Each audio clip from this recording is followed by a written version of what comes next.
প্রবাসী একজোট।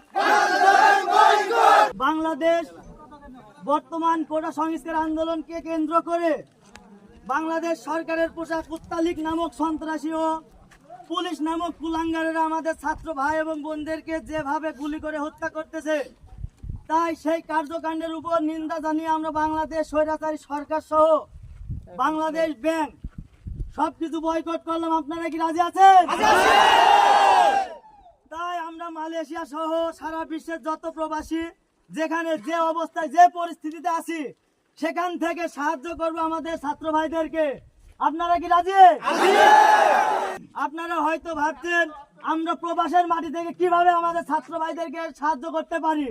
হ্যাঁ ভাই, আমরা বাংলাদেশে অর্থনীতির চাকা দামিয়ে দিতে পারি। সেটা হলো আমরা রেমিটেন্স বাজানো বন্ধ করে দেবো বাংলাদেশ বৈধ ব্যাংকের মাধ্যমে। আপনারা কি বাংলাদেশ ব্যাংকে টাকা বাড়ানো বন্ধ করতে রাজি আছেন?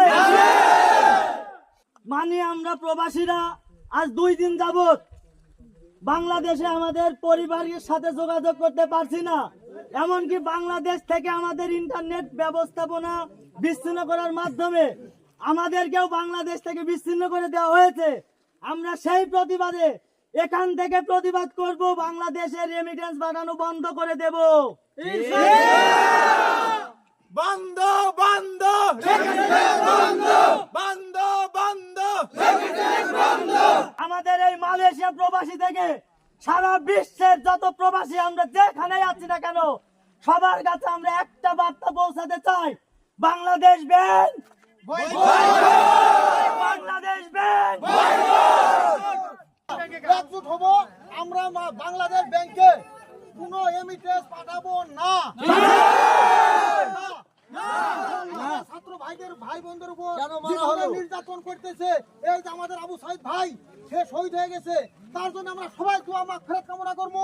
সে যেন তাকে যেন সে যেন জান্নাতবাসী হয়ে যায়, সবাই আমরা তার জন্য দোয়া করি। এবং আমাদের পরিবার আছে তাদের কাছে ফোন করে বলবো যে দোয়া করো আবু সাইদের জন্য।